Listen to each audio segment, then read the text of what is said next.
নমস্কার বন্ধু, পূর্ণিমা village live in কিচেনের তরফ থেকে ছোটদের ভালোবাসা বড়দের প্রণাম। আজকে পৌষ সংক্রান্তি, আজকে নিরামিষ রান্না করব। আজকে তিন রকমের ভাজা আর আলুর দম পোস্ত। এই যে আলুটা নিয়ে নিয়েছি, নতুন আলু দম পোস্ত। আলুটা নিয়ে সিদ্ধ করে রেখেছিলাম। আর ফুলকপির ভাজা, বড়ি ভাজা আর চিচিঙ্গা, এই যে চিচিঙ্গা কেটে নিয়েছি, চিচিঙ্গা ভাজা করব। তাহলে রান্নাটা শুরু করছি। পুরো ভিডিওটা প্রথম থেকে শেষ পর্যন্ত দেখতে থাকবে।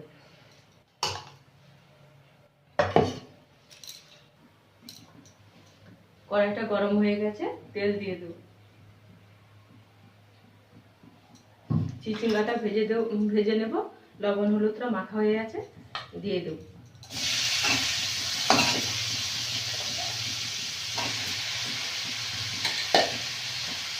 এটা ভেজে নেব।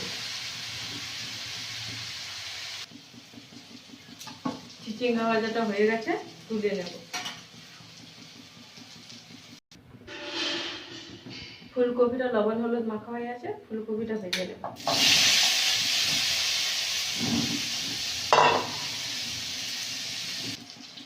ফুলকপির ভাজাটা হয়ে গেছে, একটু পাঁচ ফোড়ন দিয়ে নেড়ে করে নাম করে নেব। একটু নেড়ে নাম করে নেব, দিয়ে বড়িটা ভেজে নেব। বড়িটা ভাজা হয়ে গেছে, তুলে নেব।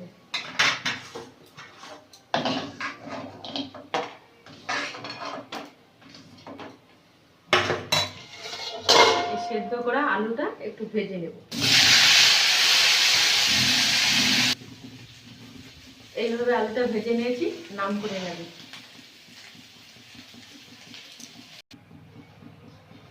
কড়াইটা বসিয়ে দিয়েছে, আলুর দম পোস্তটা বানাবো। তার জন্য নিয়ে নিয়েছি পোস্ত বাটা, লবঙ্গ, এলাচ, দারচিনি, তেজপাতা, ধনে পাতা, টমেটো আর নিয়ে নিয়েছি কালো জিরে। তাহলে কড়াইতে তেল দিয়ে দেবো।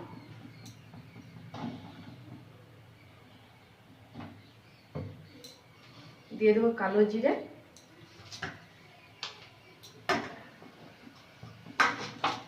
এলাচ, লবঙ্গ আর দারচিনি, তেজপাতাটা দিয়ে দেবো। ভাজা হতে থাক।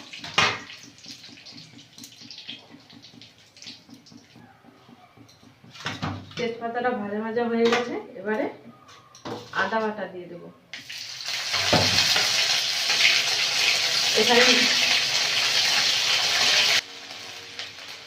আদাটা ভাজা ভাজা করে নিয়েছি। এবারে লবণ বলছি, হলুদ, লঙ্কা আর জিরে গুলে নিয়েছি, দিয়ে দিই।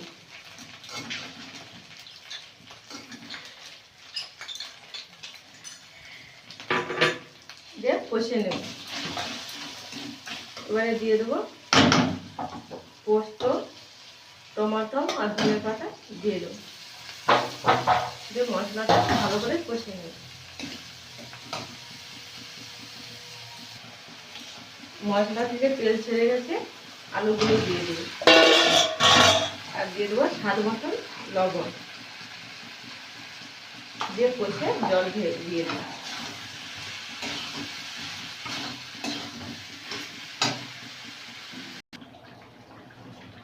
আলুর দম পোস্তটা হয়ে গেছে, একটু গরম মশলা দিয়ে নাম করে দেব।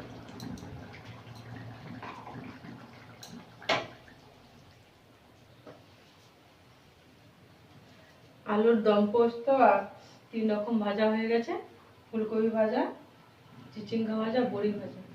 তাহলে বন্ধুরা আজকে আসছে, টাটা।